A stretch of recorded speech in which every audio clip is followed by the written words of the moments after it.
Dear Papa Van, isang pagbati po sa inyong lahat na nakikinig sa Barangay Love Stories araw-araw. Ako po si Hailey, 31 years old. Nakatira po ako dito sa isang bayan sa Bulacan kasama ang asawa at anak ko. May negosyo kami na isang finance lending company. Magkasama namin itong pinalalago at pinatatakbo ng asawa ko. Isa po pala ako sa avid viewer ng inyong programa sa YouTube. Nakikinig ako sa libreng oras ko pero mas madalas kung gabi bago ako matulog. Magaganda kasi ang mga kwento nyo at maraming matututunan sa iba't ibang karanasan na binabahagi ng mga nagpapadala ng liham sa inyo. Kaya naman naisipan ko na ring sumulat para ibahagi ang kwento ko na nagsimula nung dalaga pa ako. Kasama ko noon sa bahay ang nanay ko. Kilala siya sa pangalang Dr. Asunta dahil sa propesyon niya. Bata pa lang nang maulila ako sa ama. Aksidente ang ikinamatay ng tatay ko. Hindi na muli pang nag-asawa si mami mula nang mabiyuda siya. Kaya mag-isa lang siya na nagsikap para maibigay ang lahat ng mga pangangailangan ko. Pero kahit siya lang ang nagtaguyod ng buhay namin, ni minsan na hindi naman kami kinapos. Mayroon siyang sariling klinika na may kalakihan na rin noon. Dahil doon napagtapos niya ako sa kolehiyo. Konserbatibo at strikta ang nanay ko. Ayaw niya noon na nagsusuot ako ng mga maikling damit. Gusto niya palagi akong nakapantalon o kaya ay mahahabang palda. Wala na nga lang siyang nagawa nang magsuot ako ng miniskirt dahil yon ang uniform ko sa trabaho. Wala namang problema sa akin ang ugali niya. Ayos lang yon dahil mahal ko siya at sinusunod ko lahat ng gusto niya.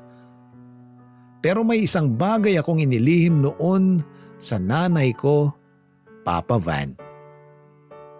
Itinago ko ang pakikipagrelasyon ko kay Reynald dahil alam kong tututol siya sa lalaking pinili kong makarelasyon.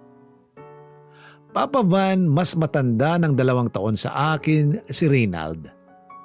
At siya rin ang driver namin nung panahong yon. Naging magkaibigan kami nung una. Lagi niya akong dinadamayan pag may problema ako. Palagi siyang handang makinig. Mabait siya, maalalahanin, masipag at guwapo. Siya ang naghatid sundo sa akin sa pinagtatrabahuhan kong malaking finance lending company sa Maynila. Dahil palagi kaming magkasama at nagkakausap, nahulog ang loob namin sa isa't isa. Naglakas loob siyang ligawan ako sa kabila ng pagkakaiba ng estado namin sa buhay. Hindi nga nagtagal ay sinagot ko na siya. Maganda naman ang naging relasyon naming dalawa. Madalas kaming lumabas at mag-date nang di alam ng nanay ko. Lumalim yung ugnayan namin ni Reynald. Masaya kami kahit patago yung naging relasyon namin noon. Alam ko noon na mas lalong hindi magugustuhan ni Mami ang paglilihim ko sa kanya. Pero wala naman kaming balak na itago yon ng matagal. Naghihintay lang kami ng tamang pagkakataon. Tulad ng iba, gusto rin naman namin noon na magmahalan ng malaya at walang pinagtataguan, Papa Van.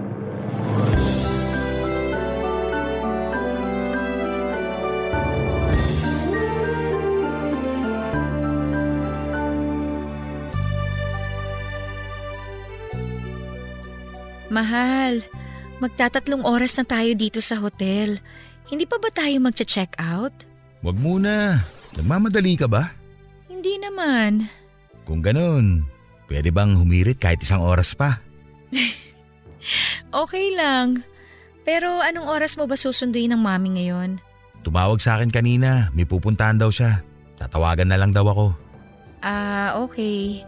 Mabuti kung ganon kasi mas marami tayong oras ngayon. Kaya nga eh. Sana palaging ganito. Nawili ka naman. Siyempre, masaya ako nakasama ka eh. Ikaw, masaya ka ba? Oo naman. Hindi mo na kailangang itanong yan, no? Sa bagay, kailan mo sasabihin to sa mami mo? Hindi ko pa alam eh. Nag-iisip nga ako kung paano. Okay, sige. Basta sabihan mo na lang ako kapag handa ka na. Alam mo naman, hindi pwedeng ganito na lang tayo. Kailangan din tumalaman ni doktora. Nakakahiya. Baka sabihin niya nananamantala ako. Gusto ko rin naman sabihin sa kanya. Bakit ikaw? Alam mo ba kung paano? Pwede natin siyang ayayin kumain sa labas. Tapos ako na magsasabi sa kanya nung tungkol sa atin. Pwede. Kaya lang nag-aalala talaga ako eh. Baka pag nalaman to ni Mami, paghiwalayin niya tayo. Huwag mo kasi pangunahan. Negatibo kagad yung iniisip mo eh. Huwag mo inuhusgahan yung mami mo. Sinasabi ko lang naman yung totoo. Kailan ba natin siya aayain kumain sa labas kung sakali? Bukas! Bukas? Bukas na talaga? Sigurado ka? Oo! Palagi naman ako nakahanda eh. Ikaw lang naman yung may ayaw. Huwag ka kasi mag-alala. Kahit anong mangyari, ipaglalaban kita. Sana ganun ka rin.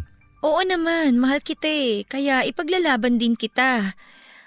Siya nga pala, saang resto natin dadalhin si Mami? Doon sa paborito niya. Sigurado ka? Mahal pagkain nila dun. Ano ka ba? Parang wala kang tiwala sa boyfriend mo ah. May ipon ako. Yakang-yaka ko yun kahit gaano pa kamahal. Aba, yabang ah. Hindi naman, sakto lang. Siyempre, gusto ko magpakitang gilas. Malay mo, magustuhan niya ako bilang manugang. Manugang kagad? Oo, manugang na agad. Bakit? Ayaw mo ba na maging misis ko? Ha? Oh, bakit parang nag-aalinlangan ka pa? Ayaw mo ba ako maging asawa? Seryoso ka ba sa tanong mo? Oo! Hailey, wala pa akong singsing ngayon pero gusto sana kitang tanungin. Papayag ka ba kung pakakasalan kita? Teka lang, nagpo-propose ka ba? Wait lang, Reynalda. Ano nga sagot mo? Naghihintay ako eh. Kasi naman pabigla-bigla ka eh. Pero sige na nga, oo na. Oo na yung sagot ko. Magpapakasal ako sa'yo. Kahit tsaka na lang yung singsing. Talaga, mahal? Akala ko tatanggihan mo ako. Salamat talaga. Sobrang saya ko. Shh, ano ka ba? Huwag kang maingay, baka mamaya kung ano pang isipin nung nasa ibang kwarto. Pag-isipan pa tayo na may ginagawang kababalaghan dito. Kanina pa naman talaga tayo may ginagawang kababalaghan na. Ikaw talaga napakaloko mo. At dahil masaya ako, pwede bang isa pa? Ang landi nito. Sa kakaganyan mo baka mamaya mabuo na natin si Baby Uno. Gusto ko yan ha. Pag mag-asawa na tayo, ilan ba gusto mo maging anak? Gusto ko 3 o kaya 5. Mas masaya siguro kung malaking pamilya. Ano sa tingin mo? Masaya nga siguro yung ganun karami. Sa totoo lang, hindi ko alam kung masaya yun. Nag-iisa lang kasi akong anak ng mga magulang ko. Pero kasama ko naman sa paglaki yung pinsan ko. Ang saya nga kapag naglalaro kami at puro kalokohan yung ginagawa namin noon. Yun din ang gusto kong maranasan ng mga anak natin. Hindi tulad sa akin na mag-isa lang. May kaya nga pero malungkot naman. Hayaan mo na. Isipin na lang natin ngayon yung magiging kinabukasan natin. Pangako ko sa'yo, magsisikap ako ng todo para sa pamilya natin. Hindi ko kayo pababayaan. Magiging masaya rin tayo palagi. Promise yan ha. O ano pang hinihintay natin? Pasko? Anong ibig mo sabihin? Umpisahan na natin gawin si Baby Uno. Naku, wag mo ko hinahamon. Game ako dyan. Walang pagsidlan yung saya ko nung sagutin ko yung proposal ni Reynald Papa Van. Dahil doon, nagkaroon lalo ako ng lakas ng loob para harapin at sabihin na ang lahat sa nanay ko. Nagplano kami ng boyfriend ko. Nagpabook kami ng reservation sa paboritong restaurant ni Mami. Malaki yung gastos. Nakikihati ako noon sa bayad pero hindi pumayag si Reynald. Kaya hinayaan ko na lamang siya sa kung anong gusto niya. Lalo naman niya akong napahanga dahil doon. Isa pa, tiwala rin siya na matatanggap ni Mami yung relasyon naming dalawa. Samantalang ako, halos di na makatulog noon dahil sa pinaghalong kaba at takot na baka magalit sa akin ang nanay ko. Pero kinabukasan lang, kung kailan nakahanda na ang lahat para sa sorpresa namin ay saka naman dumating yung best friend ni Mami kasama ang anak nitong binata na tawagin na lang natin sa pangalang Mark. Panay ang puri niya sa lalaking yon. Sabi niya bagay daw kasi kami. Gwapo kasi ito at mukhang metikuloso. Top-notcher din ito sa bar exam at isa ng ganap na abogado. Tulad namin, maganda rin ang estado sa buhay. Tuwang-tuwa naman yung best friend ni Mami sa mga papuri niya sa anak nito. Sumang-ayon ito na bagay nga kami ng anak niyang si Mark. Hindi ako naging komportable sa usapan nilang iyon. Pero hindi naman ako natakot na ipakita kay Mark na di ko ito gusto. Hanggang sa mabagot na lang ako sa kahihintay na matapos ang pag-uusap na yon. Malapit na kasi ang oras ng hapunan na pinareserve namin. Nakahanda ng lahat at masamang loob ko dahil naisip ko noon na baka hindi na naman kami matuloy. Kung kailan naman may lakas na kami ng loob na aminin sa nanay ko ang tungkol sa relasyon namin ni Reynald, saka pa nataon ang pagbisita ng kaibigan ni Mami. Hanggang sa hindi na nga natuloy yung plano naming dinner date, Papa Van.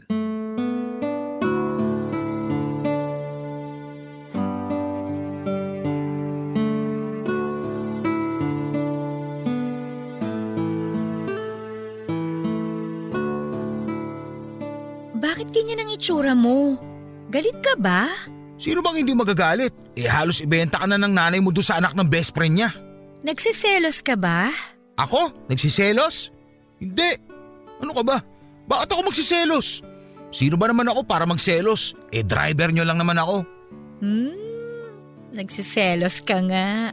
Kanina pa kaya ako naghihintay. Mukhang wala namang balak umalis yung asungot na yon. Halos ugatin na nga ako sa kahihintay tapos ganun pa yung maririnig ko. Bakit kasi nakikinig ka? Ay, sa bagay ako rin eh. Kanina pa kaya ako naiinis. Iniisip ko kasi yung reservation natin. Mukhang hindi na natin madadala si Mami dun kasi nga nagpahanda na siya ng hapunan. Kaya nga sayang naman. Pero hayaan mo na. May iba pa naman pagkakataon, di ba? Oo naman. Bukas na lang. Tapos dito na lang sa bahay. Bukas? Sigurado ka? Oo. Para maayos na natin yung kasal. Tsaka para hindi na umasa yung Mark na yun. Hindi ko naman talaga gusto yung mokong na yun eh. Nayayabangan kaya ako sa kanya. Kanino ka nayayabangan? Mami, kanina ka pa ba dyan? Kanina pa. Sinundan kita kasi kakaibang kinikilos mo kanina. Napuna ko na merong mali, kaya inoobserbahan kita. At narinig ko lahat ng pinag-uusapan ninyo. Kailan pa to ha? Kailan nyo pa ako pinagmumukhang tanga? Mami, sorry. Sasabihin naman talaga namin sa inyo eh. Sasabihin? Sa tingin mo matutuwa ako sa ginagawa mong to, Hailey?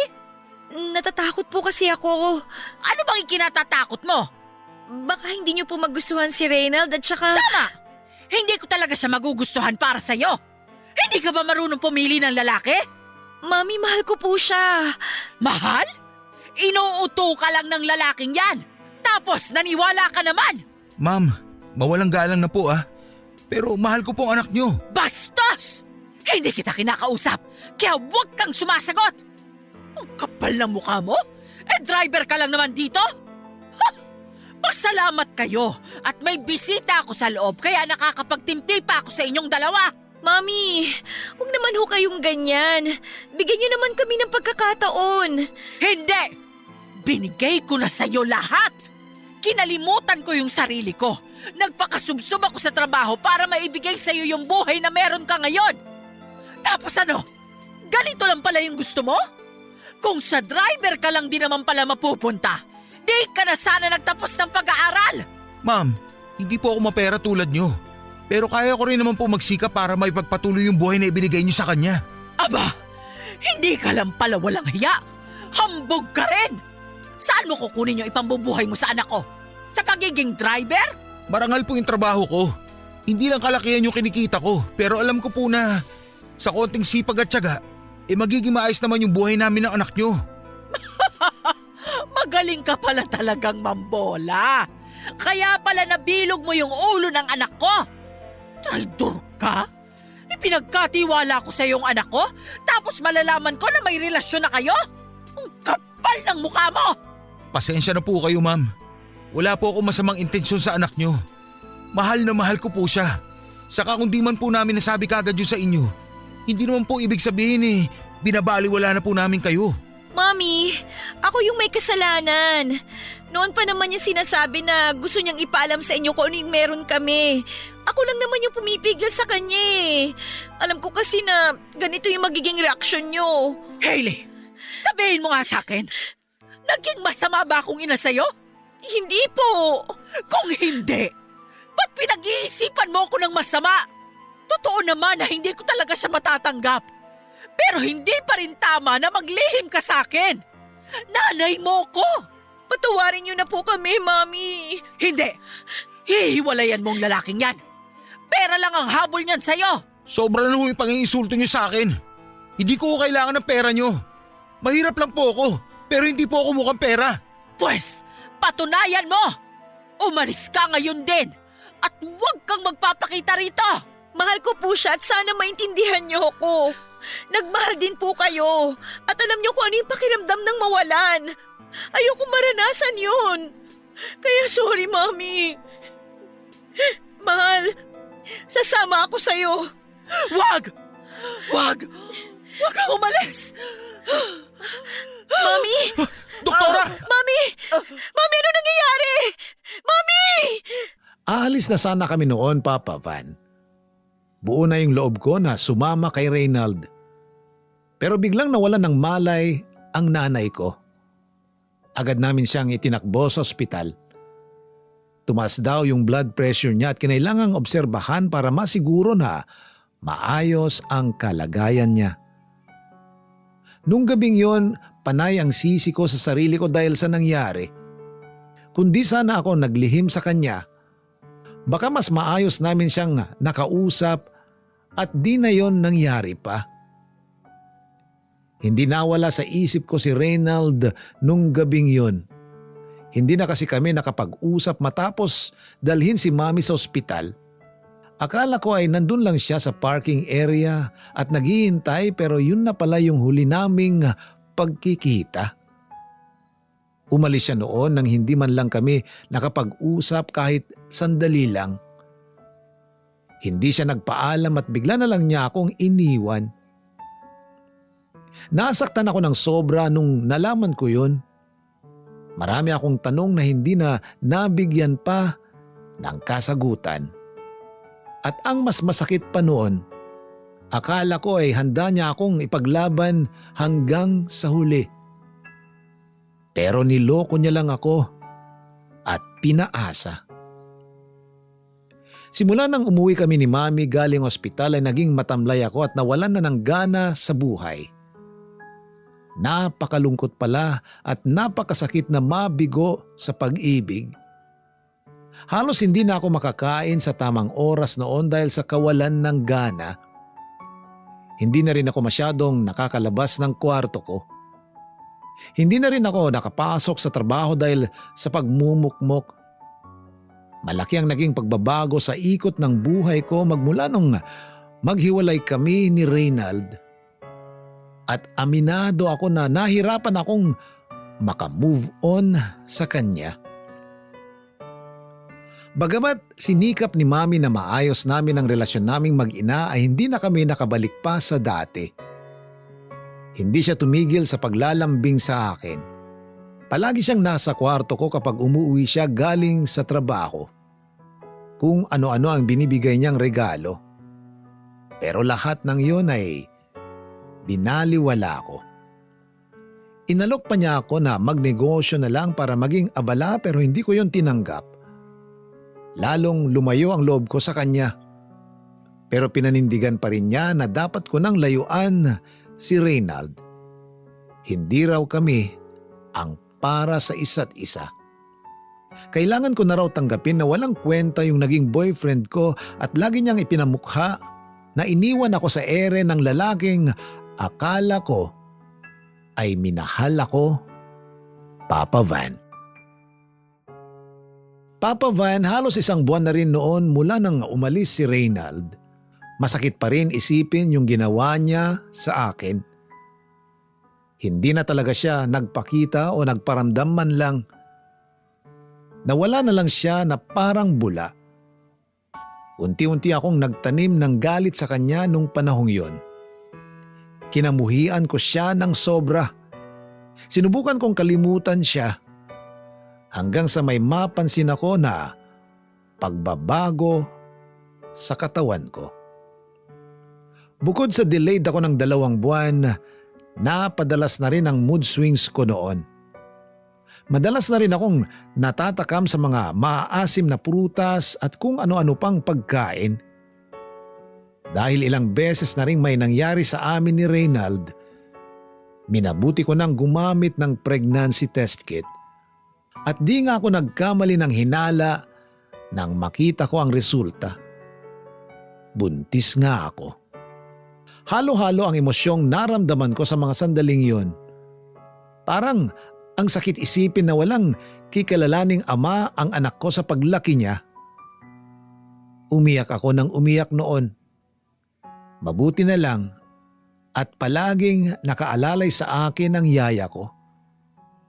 Kundi dahil sa kanya baka bumigay na ako sa mga pagsubok at sakit na naranasan ko.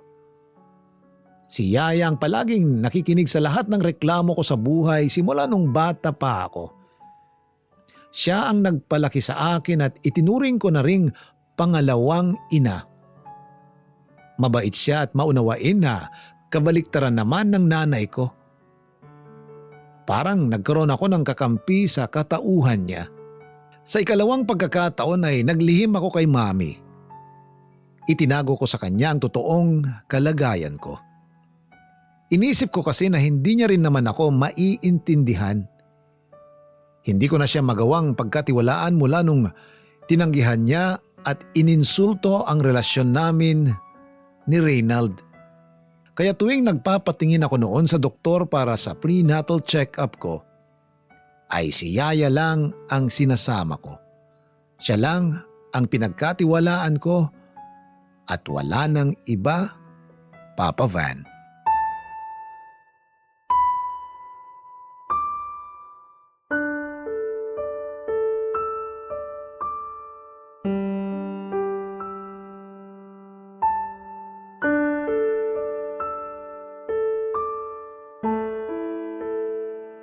Anak, lumabas-labas ka naman. Palagi ka na lang nakakulong dito. Kalimutan mo na yung lalaking yon. Kung ayaw mo kay Mark, sige. Mamili ka na ng iba. Basta wag lang yung kagaya ni Reynald. Mauubusan na ho ba ako ng lalaki para mamili? Tsaka ano ho bang akala nyo sa akin?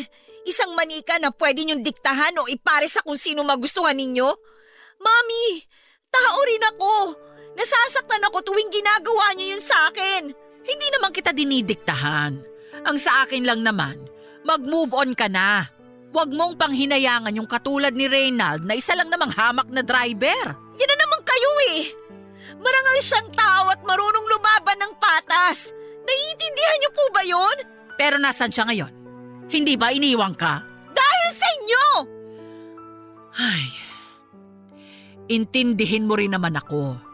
Ginawa ko lang yung alam kong tama. Ang hirap niyo kasing kausap eh. Lagi na lang kayo yung tama. Sige na po, Mami. Lumabas na po kayo. Iwan niyo na ako dito sa kwarto ko. Kailangan ko na ring magpahinga. Iinom pa ako ng gamot. Bakit kayo inom ng gamot? Wala na po kayo ron. Anong wala? May sakit ka ba? Wala po. Sige na nga po, magpapahinga na ako. Nasaan na yung mga gamot mo? Patingin ako. Wag na po, lumabas na kayo. Gusto ko na po talaga magpahinga, Mami. Nandun ba sa cabinet? Teka, titignan ko. Mami, ano ba? Lumabas na kayo! Anak! Ang dami mong gamot dito ah! Sandali. Bakit meron ka ng mga to? Doktor po kayo. Alam niyo kung para saan yung mga gamot na yan. Mga prenatal vitamins to ah! Huwag mong sabihin... Buntis ako! Ano? Ulitin mo nga yung sinabi mo? Tama yung narinig niyo. Buntis ako. Sumusobra ka na talaga! Hindi mo na ako binigyan ng kahihiyan! Paano to nangyari ha? Ikukwento ko ba kung paano nangyari at kung paano namin ginawa? Sabihin niyo lang, magsisimula na ako. Bastos ka! Iningatan kita ng matagal. Tapos ganito lang yung mangyayari? Ba't mo hinayaan na buntisin ka ng lalaking yon? Mahal ko siya kaya binigay ko yung sarili ko sa kanya. Pero dahil nakialam kayo, ngayon magiging disgrasyada yung nag-iisa niyong anak na iningatan niyo sa loob ng maraming taon.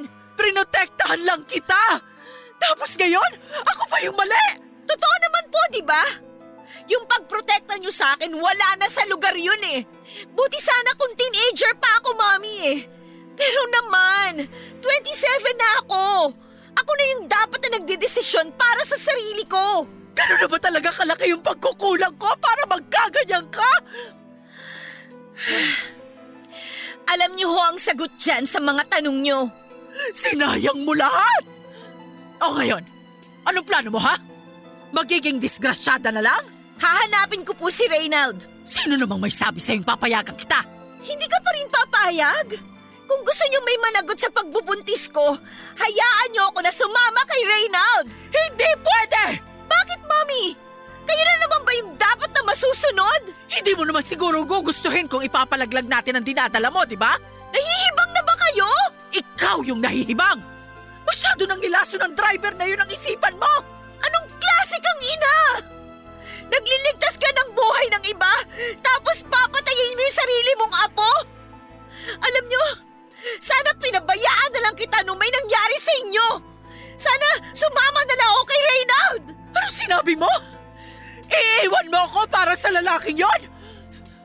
Talagang bastos! Mami, ano nangyayari sa inyo? Nahihirapan akong huminga. Dalhin mo ako sa ospital. Ginagawa nyo lang ba yan para sundin ko kayo ulit? Pwes, tigilan nyo na yung pag-arte nyo kasi gas-gas na yan. Hindi, anak! Hindi ako makahinga!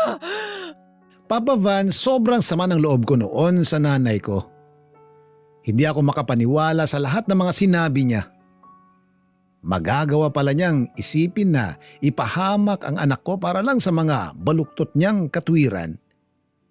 Hindi ko alam kung ano ang nangyayari noon sa kanya. Itinakbo ko siya sa ospital nang mapagtanto kong hindi naman talaga siya nag-iinarte. Hindi po talaga siya makahinga noon. Pero habang nasa sasakyan kami papunta sa ospital, hindi ko akalain na may masasabi pa siya na nagdulot ng takot sa akin. Balak niya raw ipaampon yung bata pagkatapos kong manganak. Nung una, sinakyan ko na lamang ang gusto niya sa pag-aakalang hindi naman siya seryoso doon. Dahil sa sinabi ni Mami, kinausap ko si Yaya para bantayan ang nanay ko. Lalo na kapag nakapanganak na ako. At kung sakali nga na ipapaampon yung bata, gusto kong malaman kung saan ito dadalhin dahil may nabuo na akong plano noon. Kukunin ko ang anak ko at lalayo kaming dalawa. Lumipas ang 9 na buwan at sumalang na ako sa isang operasyon. Tumaas ang blood pressure ko habang nanganganak. Sabi nila kailangan kong sumailalim sa emergency C-section dahil may sintomas ako ng pre-eclampsia at maaring manganib ang buhay naming mag-ina. Sa awa ng Panginoon ay ligtas kong nailuwal ang bata. Lalaki ito at kamukhang kamukha pa ni Reynald. Ang namana niya lang sa akin ay yung birthmark ko sa tiyan. Meron din siya nun at makikita yon sa kanang pisngi niya. Hindi ko noon makakalimutan kung gaano kasaya ang pakiramdam ng maging isang ina sa unang pagkakataon, Papa Van.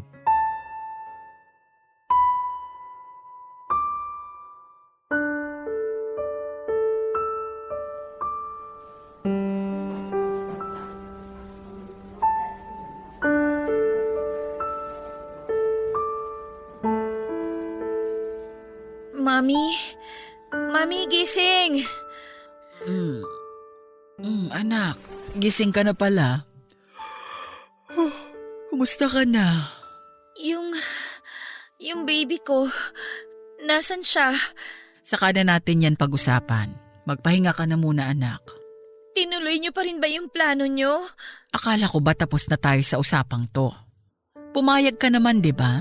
Bakit ako papayag sa kawalang hiyaan na yon? Anong ginawa niyo sa anak ko? Ibalik niyo siya sa akin, parang awa niyo na, Mami. Hindi pwede. Pinaampon ko na siya. Hindi na pwedeng bawiin. Bakit niyo yung ginawa? Hindi man lang ba kayo naawa? Alam kong masakit to, pero makakalimutan mo rin yung anak mo. Ibalik niyo siya sa akin! Anak ko yon! Hindi kayo ang dapat na magdesisyon para sa kanya! Hindi man lang kayo naawa! Siya na nga lang yung kinakapitan ko tapos inilayo niyo pa siya sa akin! Bakit? Hindi pa ba ako sapat para sa'yo? Ayoko sa inyo! Wala na kayo sa tamang pag-iisip! Nasa tamang pag-iisip pa ako, Hailey. Hindi! Wala na kayo sa katinoan! Yun ang totoo! Anak, bakit ba ang sama-sama ng tingin mo sa akin? Kapakanan mo lang naman ang iniisip ko. Nagpapakananay lang ako sa'yo. Hindi totoo yan kasi makasarili kayo! Ayaw niyo ako mawala sa inyo, pero inilayo niyo sa akin yung anak ko! Kalimutan mo na yung batang yon. Mas mabuti nang wala siya para wala ring makaalam ng nangyari sa'yo. Nakakahiya! Ano? Mas mahalaga pa sa inyo yung sasabihin ng ibang tao kaysa sa mararamdaman ko. Huwag na tayong magsisihan dito. Tapos na yung problema natin. Tapos na sa inyo. Pero sa akin, nagsisimula pa lang. Hindi ko kailangang humingi ng tawad sa'yo. Kung meron mang dapat sisihin sa lahat ng nangyari, ikaw yon. Aalis ako at lalayo na ako sa inyo. Kaya sabihin niyo kung saan niyo dinala yung anak ko. Hindi. Hindi mo ako pwedeng iwan. Anong hindi? Pwede ko kayong iwan kasi kinamumuhian ko kayo. Kung pwede ko lang kayong itakwil bilang magulang. Alam niyo matagal ko nang ginawa. Sige, magalit ka kung gusto mo. Pero wala na tayong magagawa. Wala na yung baby. Hindi mo na makikita. Wala talaga kayong konsensya. Sabihin mo na lahat ng gusto mong sabihin. Wala na akong pakialam. Hintayin niyo makalabas ako dito. Ipapakulong ko kayo! Kahit karma, hindi ko kinatatakutan. Kaya wag mo akong subukan. Napakatigas ng puso niyo. Parang hindi kayo nanay. Hindi totoo yan. Bakit kayo umiiyak, ha? Gusto niyo na namang magpaawa? Hindi mo rin maiintindihan kaya wag mo na akong tanungin. Sige, aalis na ako. Magpahinga ka na lang dyan at magpalakas. Hindi ko na kailangan magpalakas. Wala nang silbi yung buhay ko dahil sa ginawa ninyo. Meron pa. Basta sundin mo na lang yung sinasabi ko. Sige na, maiwan na kita dyan. Ibibili na lang kita sa nurse. Sandali lang. Si Yaya, nasan? Gusto ko siya makausap. Wala na siya. Anong wala na? Umalis siya nang hindi nagpapaalam. Hindi ko alam kung bakit. Hindi ako naniniwala. Hindi niya ako iiwan. Imposible yan. Ano na naman bang ginawa ninyo? Wala akong ginawa sa kanya. Huwag mo namang isisi sa akin ang lahat. Hindi ko kasalanan kung umalis siya at hindi na bumalik. Desisyon niya yon. Isa pa, Hindi ko siya kaano-ano para pigilan ko ang pag-alis niya. Papa Van, hindi man ako nakakabawi sa sinabi ni Mami ay nadagdagan agad yun ng pag-aalala ko sa kalagayan ni Yaya. Naisip ko kasi na baka nahuli siya ni Mami sa ipinakiusap ko sa kanya. Malimang isipin yun pero sa paraan kung paano mag-isip ang nanay ko, hindi imposible kung nasaktan niya si Yaya o di kaya'y pinalayas. Panay ang dasal ko noon na sana ay okay lang siya. Pero sumagi pa rin sa isip ko na sa pagkawala ni Yaya ay mahihirapan na akong hanapin ang anak ko.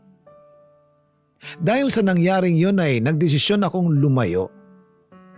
Umalis ako sa poder ng nanay ko at kumuha na lang ng isang maliit na apartment na malayo sa kanya. Namuhay ako ng mag-isa. Nag-apply ako at natanggap ako bilang finance officer sa isang kumpanya. Nagtrabaho ako ng mabuti at nag-ipon nang sa ganun ay maipakita ko sa nanay ko na kaya kong tumayo sa sarili kong mga paa. Dumaan ang mga araw, buwan at taon hanggang sa nasanay na rin ako. Masaya ako kasi noon ko lang naramdaman ang mabuhay ng malaya. Pwede na akong manamit sa paraang gusto ko. Nakakalabas na rin ako kung kailan ko gusto. Wala na yung pakiramdam na parang palaging may nagbabantay at naninita kapag nagkamali ako. Pero sa kabila ng kasiyahang iyon ay ang lungkot na nararamdaman ko sa tuwing naaalala ko ang anak kong hindi ko pa rin alam kung saan dinala ni Mami. Sobra akong nangulila sa kanya at halos gabi-gabi pa rin akong umiiyak. 4 na taon na rin kasi ang nakalipas mula nang mawalay sa akin ang anak ko, Papa Van. Hanggang sa nagpasya na nga akong suyurin lahat ng bahay ampunan sa Metro Manila sa pagbabakasakaling makikita ko siya roon. Hindi ko rin akalaing magagawa ko yun. Nakakapagod pero tiniis ko yun kahit walang kasiguruhan ang ginawa ko. Pero sa kasamaang palad, hindi ko siya nahanap. Palagi kong tinatawagan si Mami sa tuwing nabibigo ako.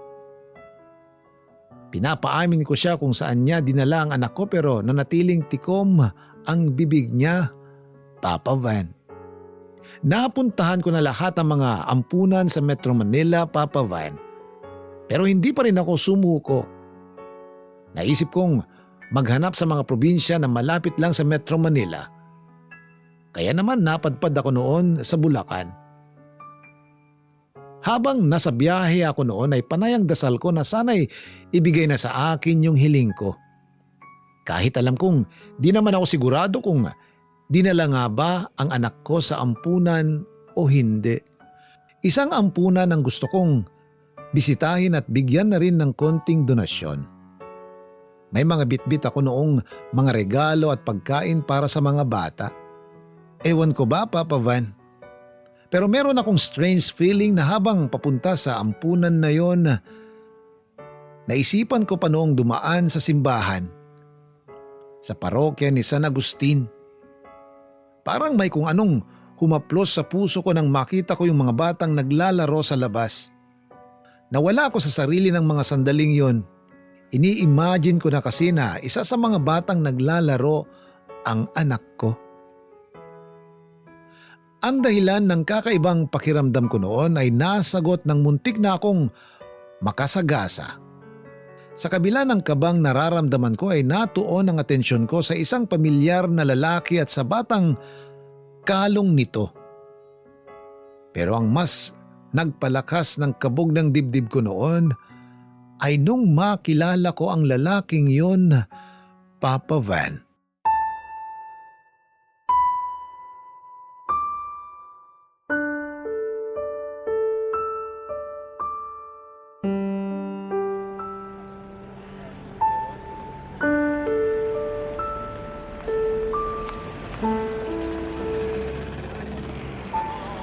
Reynald? Reynald, ikaw ba yan? Hailey? Anong ginagawa mo dito sa Bulacan? May bibisitahin akong bahay ampunan dito. Iyang batang kasama mo, anak mo? Oo, nakatulog na. Medyo napagod sa paglalaro doon sa park. Sige ha, mauna na ako. Nagmamadali kasi ako eh. Teka, sandali. Huwag ka munang umalis. Bakit? May kailangan ka ba? Pwede ba tayo mag-usap? Kahit sandali lang. Sorry ha, busy talaga ako eh. Importante to. Kailangan natin mag-usap. Mag-usap? Parang hindi na naman kailangan. Baka mamaya nandyan yung asawa mo tapos pag-isipan pa ako nun ng masama. Wala naman akong asawa. Ganun ba? O sige. Tungkol naman saan yung pag-uusapan natin? Gusto ko lang sana magpaliwanag tungkol doon sa nangyari sa atin. Kung bakit biglaan na lang ako nawala. Ang tagal na nun ah. Bakit kayo mo lang naisip magpaliwanag? Alam kong mali ako nung iniwan kita. Ang totoo, hindi ko rin alam kung bakit ko yun ginawa. Gusto kong malaman mo na pinagsisihan ko yun. Sana mapatawad mo pa ako. Patawad? Gusto mong patawarin kita? Hindi mo nga alam kung ano yung pinagdaanan ko nung basta ka na lang nawala. Iniwan mo ako sa ere. Alam kong marami kang pinagdaanan. Pero hindi mo ba naisip na baka tayo pinagtagpo ulit kasi… Kasi ano? Para bigyan tayo ulit ng pagkakataon. Pero kung hindi mo na ako mapapatawad, maiintindihan ko naman yun. Kaso, meron pa akong gustong sabihin sa'yo. Ano bang meron? Ba't ba hindi mo na lang sabihin kagad? Pinapakababo naman ako eh. Itong batang karga ko, anak natin siya. Ano? Paano nangyari yun? Yung yaya mo, siya yung tumulong sa akin. Si Yaya? Paano? Ang totoo niyan, hindi kami nawala ng komunikasyon ng yaya mo. Palagi pa rin kami nagkakausap mula nung umalis ako. May mga sinabi ba siya sa'yo? Oo, at ikaw yung madalas namin pinag-uusapan. Palagi ako nakikibalita sa kanya. Ibig sabihin, alam mo lahat na nangyari sa akin? Nung una, hindi ko alam na buntis ka. Nalaman ko na lang yun nung humingi sa akin ng tulong ang yaya mo. Sabi niya, may malaki kang problema kasi ilalayo sa'yo ng mami mo yung anak natin at balak pandalin sa ampunan yung bata. Totoo lahat yun, pero… Sigurado ka ba na siya yung anak natin? Pwede ko ba siyang hawakan? Oo naman. Tsaka ipinangalan ko sa kanya yung gusto nating pangalan noon pa. Uno ang pangalan niya. Oh, heto siya. Kargahin mo. Baby Uno. Siya nga yung anak ko, Reynald. Tinandaan ko talaga tong balat sa kanang pisngi niya. Pero sandali. Wala ka bang balak sabihin sa akin na nasa iyo tong anak ko? Kung hindi ko pa kayo nakita rito, hindi ko malalaman na ikaw pala yung kumuha sa kanya. Natakot kasi ako sa magiging reaksyon mo. Pero nitong mga nakaraan, napagtanto ko na mali yung ginawa ko. Bala ko talaga na pumunta ng Maynila para makipagkita sa'yo. Sinungaling ka! Kung wala kang intensyon na ilayo siya sa akin, sana noon mo pa sinabi. Hindi na sana ako nagdusa sa pangungulila ako sa kanya. Kung gusto mo akong bawian sa mga nagawa ko sa'yo, hahayaan kita. Saktan mo ako kung gusto mo. Alam mo bang ilang taon na ako naghahanap sa mga ampunan? Napuntahan ko na lahat sa Maynila. Pero wala ako na pala. Tapos ngayon, malalaman ko na nasa iyo lang pala siya. Sorry talaga, Hailey. Hindi pa lang talaga ako makakuha ng tiyempo kung paano ko sasabihin sa'yo yung tungkol kay Uno. Hindi ko pa kayang magpatawad sa ngayon. Pero kung gusto mo makabawi kahit papano, dalin mo ko kay Yaya. Alam mo ba kung nasan siya ngayon? Nasa bahay siya. Saan siya tumuloy nung tumakas siya sa mami mo? Siya na rin yung nagboluntaryong alagaan si Uno. Salamat naman kung ganon. Akala ko kung napano na siya. Masaya akong malaman na okay si Yaya. At saka, wala naman pala akong dapat ipag-alala kasi siya yung nag-aalaga sa anak ko. Alam kong palalakihin niya si Uno tulad ng pagpapalaki niya sa akin. At higit sa lahat, siya talaga yung may pusong ina na kayang magmahal ng walang kondisyon. Papa Van, sobrang saya ko nung makita ko na yung matagal ko nang hinahanap. Hindi lang yakap kundi maraming halik ang iginawad ko sa anak kong si Uno. Doon nagtapos ang 4 na taon kong paghihirap sa paghahanap sa kanya. Hindi ko akalain noon na masasagot agad yung panalangin ko sa parokya ng San Agustin. Pagkatapos ng tagpong iyon sa simbahan, napagkasunduan namin ni Reynald na tumuloy pa rin sa bahay ampunan na talagang sadya ko sa Bulacan. Pero mas naging makahulugan yung pagbibigay ko ng mga regalo sa mga bata dahil naging tanda na yon ng pagbabalik handog ko sa lahat ng biyayang natanggap ko ng araw na yon. Pagkatapos noon, Papa Van, ay tumuloy kami sa bahay ni Reynald. Simple lang yung lugar at mas maliit kumpara sa bahay namin sa Maynila. Sobrang saya ko nang makita ko ulit si Yaya. Kitang-kita ko kung gaano niya noon kamahal ang anak ko. Parang nakikita ko kay Uno ang sarili ko nung bata pa ako. Naaalala ko kung paano ako inalagaan ni Yaya. Hindi siya nagbago. At gaya ng inaasahan ko, medyo naging emosyonal yung muli naming pagkikita. Akala nga raw niya magagalit ako dahil sa ginawa niyang pagkuha kay Uno. Pero hindi naman yun nangyari. Sa halip na magalit ay pinasalamatan ko pa siya nung sandaling yun. Pinag-usapan naming tatlo ang lahat ng mga nangyari. Dahil dun, nabuksan ang puso't isip ko sa katotohanan. Nalaman pala talaga ni Mami ang tungkol sa plano namin. Kaya wala nang choice si Yaya kundi ang humingi ng tulong kay Reynald. Nagtulungan silang dalawa para maitakas si Uno bago pa ipaampon. Matapos ang kwentuhang yon, nagkaayos kaming lahat at nagkapatawaran na rin. Pakiramdam ko noon ay nagkaroon ako ng pamilya. Pero bago matapos ang sandaling yon, may natanggap akong tawag mula sa di kilalang numero na siyang naging dahilan ng agaran kong pagbalik sa Maynila. Kasama ang mag-ama ko, Papa Van.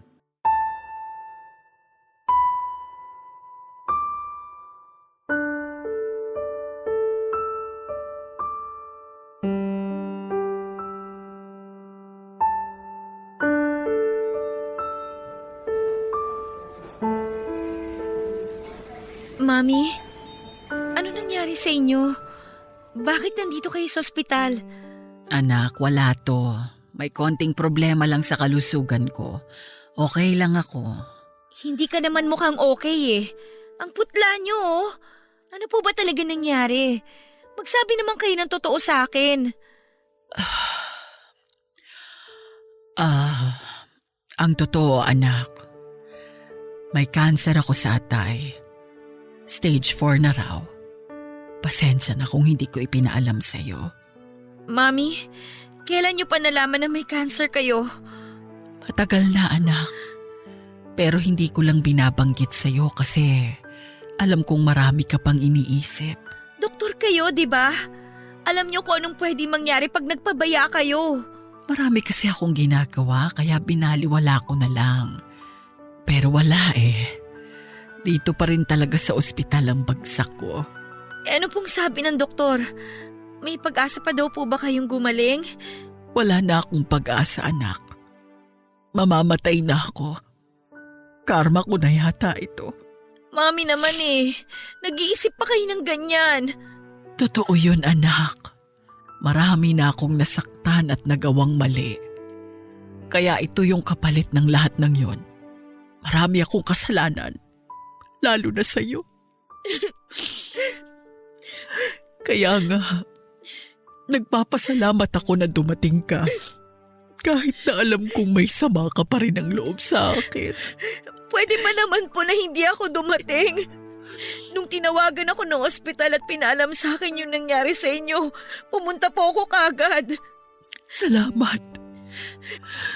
Gusto ko kasing humingi ng tawad sa'yo. bago man lang ako mawala. At saka, mayroon din akong aaminin sa'yo. Ano po yun, Mami? Nawala sa akin yung baby mo. Sana sinabi niyo na lang kaagad yung totoo. Ang tagal kong hinanap sa mga ampunan yung anak ko. Hindi ko kasi alam kung paano ko sasabihin sa'yo. Ginawa ko rin ang lahat ng magagawa ko para makita siya pero nabigo ako. Kaya sana, mapatawad mo pa ako, anak. Matagal kong dinala sa puso ko yung galit, Mami. Naiintindihan ko kung bakit galit ka sa akin. Pasensya ka na talaga sa lahat ng naging pagkukulang ko sa'yo, anak, ha? Gustuhin ko mang bumawi sa'yo pero hindi ko na yun magagawa. Pinapatawad ko na kayo, Mami. Kalimutan na natin lahat yun. Magsimula po ulit tayo. And this time, kasama na natin si Uno. Sinong Uno? Siya po yung apo nyo. Nahanap ko na po siya. Saan mo siya nahanap? Sa Bulacan po. Kasama po si Reynald. Mami, nandito po sila. Gusto mo ba silang makita? Kung pwede sana. Sige po. Saglit lang po ah. Pupuntahan ko lang sila. Andun po sila sa labas nitong kwarto.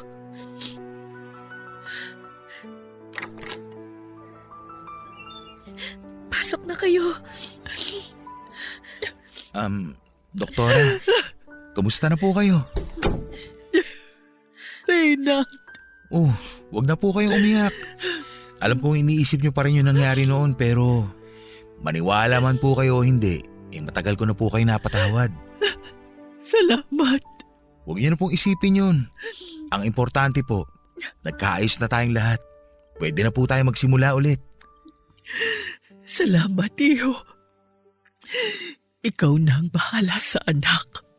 At sa apo ko, ha? Huwag na ho kayo mag-alala. Ako na hong bahala sa kanila. Pangako po yan.